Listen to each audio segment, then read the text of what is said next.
Hey, everybody, welcome back to this episode of Think Business Live. I'm looking forward to talking to Rachel DeAlto. Rachel, it's great to have you on the show today, and I'm looking forward to talking to you. You're a relationship expert. You're a media personality. You're a keynote speaker and author of Relatable, How to Connect with Anyone, Anywhere, even if it scares you. So congratulations on your book that just came out September of 2021. That's great. Very exciting.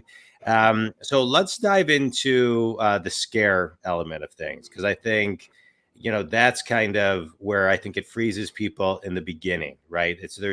As a business coach, there's so many times people say to me, well, I didn't do that because I was scared. I didn't say that because I didn't know how to say it, or et cetera, et cetera. So let's talk about how being scared freezes you, the ripple effect it has, and how to get, I don't know if this is a word, unscared, so you can take the steps that you need. I make up words all the time. So Yeah. I'm with you on that. If you say them confidently enough, people will believe you. You're all right. Right. Yeah. It's actually that's my favorite part of it. Not that everybody's afraid, but it really is the part that made me fall in love with looking at relationships differently. My challenge is that, I started looking at things, social anxiety is enormous. And so I think we've created this society where anxiety is on the rise, social anxiety is on the rise. We judge ourselves for everything.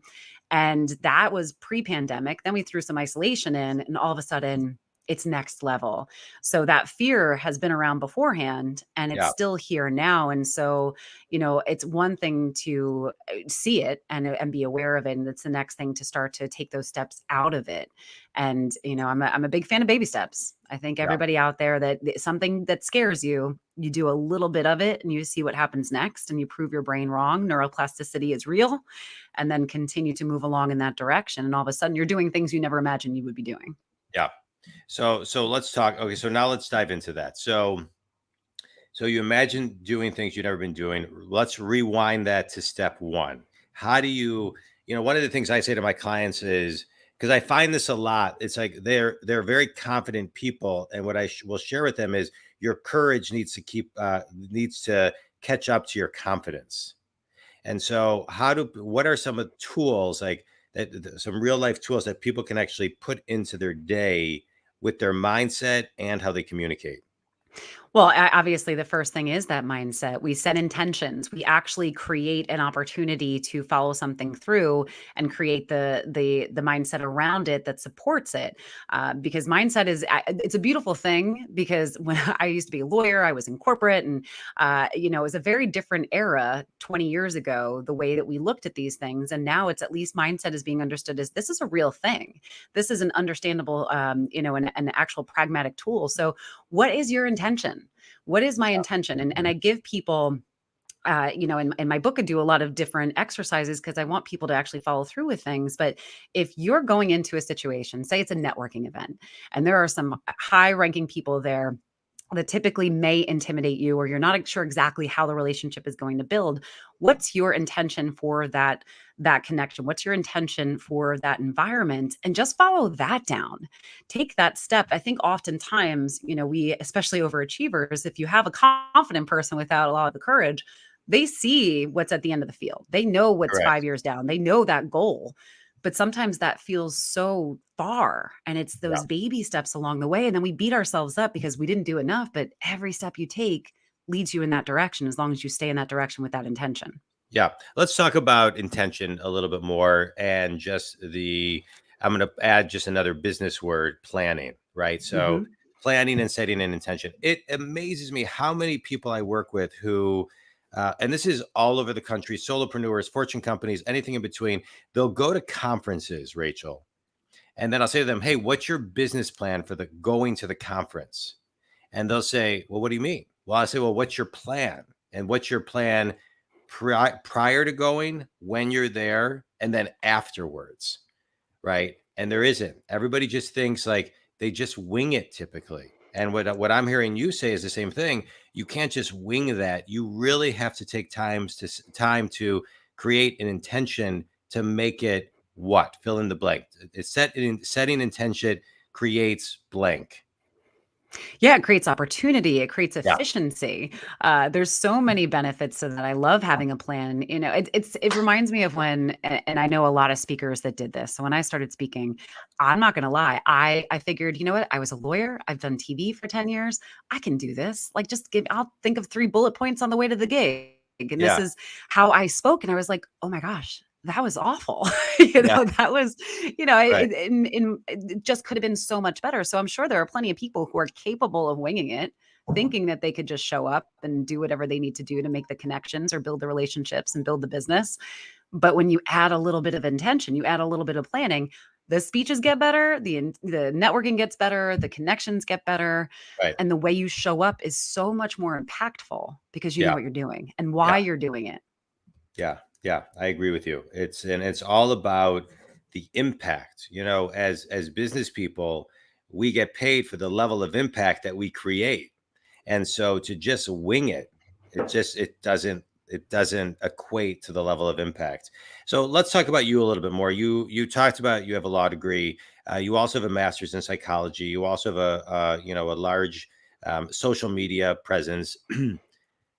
Let's talk about psychology for a minute, right? So, where do people need to kind of tap into themselves from a psychology standpoint in order to begin the journey and get good at what you're talking about? Because I think there's probably so many triggers in all of this, right? Self-worth, et cetera, et cetera. I could go on and on, but so kind of take us down that road a little bit.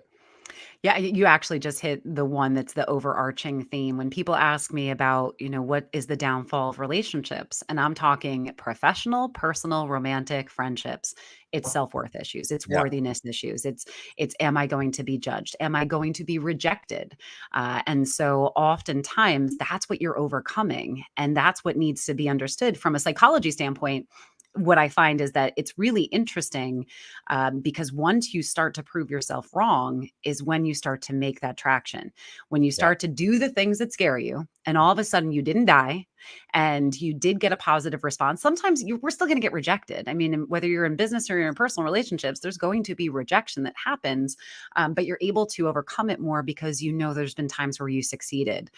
And the beauty of our brains is that they are, again, neuroplasticity is like my favorite thing in the world. It means our brains change. So even if you feel anxious around something, if you're anxious around a connection, if you're anxious around something that you're doing, whether it's, presenting or rising to that next level and wherever you are, as soon as you start to show yourself that you are capable, your brain will go along with you. But you have to Yeah. make that step first. It's not going to happen by itself. Yeah, I love it. All right, let's talk about the book. So your book is available on Amazon. Just to kind of let everybody know, it's called Relatable: How to Connect with Anyone, Anywhere, even if it scares you, by Rachel DeAlto. For those of you who are just listening, and so you break your book up into 3 parts. And what I love about that is I love breaking things down to this simple. I find as a business coach, whether I'm coaching a CEO, leader, manager, or salesperson, everybody really appreciates the simple.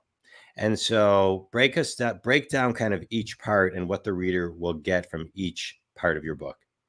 Yeah, I'm always amazed when people have like the 7-part plan. I was like, you lost me at 4. Right, So I'm like, this is right. completely selfish. I'm projecting here. So 3, it's the trifecta of relatability. You start with connect, which is really understanding who am I, how am I showing up, how am I showing up is real, getting into that authenticity, getting into your confidence, enabling yourself to show up in a way that people actually get who you are and what you do and what you stand for. The second is communication. Communication, I think people talk about all the time, but the way I think about it is very energetic. So really diving into your adaptability, your presence, your energy that you show up in. Semantics are powerful, but the way that you communicate is far more powerful. And then the last of it is inspire, and really figuring out what your then what is. You get these followers. I get a bunch of followers on Instagram. Then what?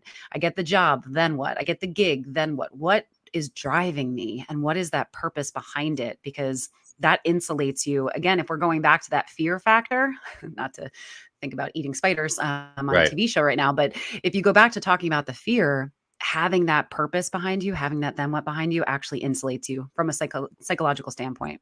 Yeah. Let's talk about, you're talking about inspiring people, then what? I want to kind of dive into, I think everybody has a unique gift. I think everybody has um, kind of something where they have a higher potential to even dive deeper into something. They have a unique ability. Some people will call it a superpower, et cetera. But I think to many people, they don't know that that is special because things come so naturally to them. It doesn't feel special, but it is, and it can be if used in the right way, really inspiring. And so, how do you help people find what they can inspire others to do, or ignite, or find that the way that they can make a big impact? Yeah, well, a lot of it is that self-awareness. I created a psychological personality assessment that I haven't actually completely pushed out there yet, but finding your social superpowers, figuring out everybody shows up socially in a different way. Everybody relates in a different way.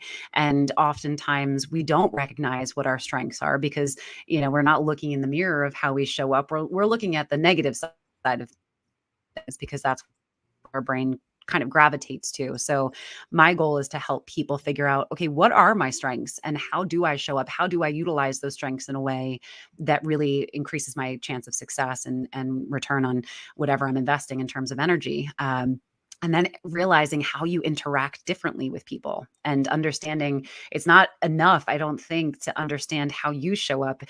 You have to understand how other people are because if everybody stayed and just thought about themselves, we're in this bubble, but we need to understand how we interact and how other people are approaching the situation as well in order to be successful. Yeah. Yeah. I think it's great. Let's talk about the journey of writing a book and what you Oh. learned from writing a book. I wrote a book. It's been a few years now since it's been out, but the journey of writing it was incredible. And what I thought the book was going to completely be when I started it, kind of morphed and became kind of something on its own as it kind of came through me as I put fingers to the computer. So just kind of what was one thing you learned about yourself writing the book? I actually enjoy writing, which was Mhm. weird. I was never, it's the reason why I became a litigator and not in corporate law because I'm like, ugh, it's a lot of writing. It turns out litigation has a ton of writing too, but I never thought of myself as a writer until I started writing this book, and I fell into a pattern. I don't know if you know what your schedule was, but I was lucky enough to utilize the time during COVID to where I wasn't traveling anywhere, and I Yeah. was able to get up, and I had a writers group that met from 8 to 9 every morning. And I got into this routine and I was like, wow, once you get into a consistent routine, all of a Yeah. sudden your brain works in the background the rest of the day. And then you sit down at 8 o'clock in the morning, you're like, oh, that it can all come out now. It was the most magical, bizarre thing. Like it didn't hurt. Yeah. The after part, like the dealing with, strategic marketing and figuring out how to bring it to market. I'm like, wow, this is a lot. But the writing part was really enjoyable. If I Yeah. could go to like a Thoreau pond and just hang out and Yeah. write all day, I think I'd be happy. Yeah. No, I know what you mean. That's what I did. When I had mine, I had a certain ritual and a rhythm that I would get in and then I could write. And it was great. It was great. Um, how do you go from being a lawyer, having a master's in psychology, to now becoming a relationship expert? I believe that, there's no straight line of success, but how have you and why have you continually reinvented yourself? Yeah, it wasn't intentional. I thought I would be a lawyer. I thought I might go and get a judgeship at some point or try for something on that level. And then I had the opportunity to create a startup about 10 years ago and fell into the startup space. And it was in the dating space that we created this idea, raised $2 million, launched it. The idea failed. But it landed me on television talking about it. And then the TV people started saying, hey, come back in, give us your opinions on XYZ. And I'm like, I got opinions on anything. So I will come back and talk about it all day. I think I was a parenting expert one week. I was a dating expert the next, a relationship the next. And it just evolved into this this desire to learn more, and decided to become a coach, and then fell into more of the just evolution from where I started in that more dating space to general relationships, and kind of reintegrating a lot of the corporate side of what I had run from and left behind, and realized it all kind of just all melded together. And Yeah. somehow I ended up here. It's yeah, my parents are I like, love it. "Wait, weren't you a lawyer?" Yeah. I I was love it. like, "You That's didn't great. pay for it." That's how it is. You allow the universe to kind of, take you down the path. All right, Yeah. Rachel, quick speed round. You ready? Yes, I All think. right. Your favorite book and why? Oh my gosh, that's a terrible question. I love so many books. I don't even know. I don't think I have a favorite. I read a book a week. Okay. So to me, I look at things and I'm like, The Pillars of the Earth comes to mind. Okay. But that's, yeah. I also love the Okay. Lord of the Rings trilogy. All So right. Game of Thrones, I'm a nerd. I'm such a All dork. right. Game of Thrones, I watched over COVID from beginning to end. I had never watched it before.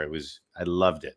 The Loved books it. are amazing. The books Yeah. are next level. And then he ends it and you're like, nothing happened at the end. So that's Uh, frustrating. yeah. Yeah.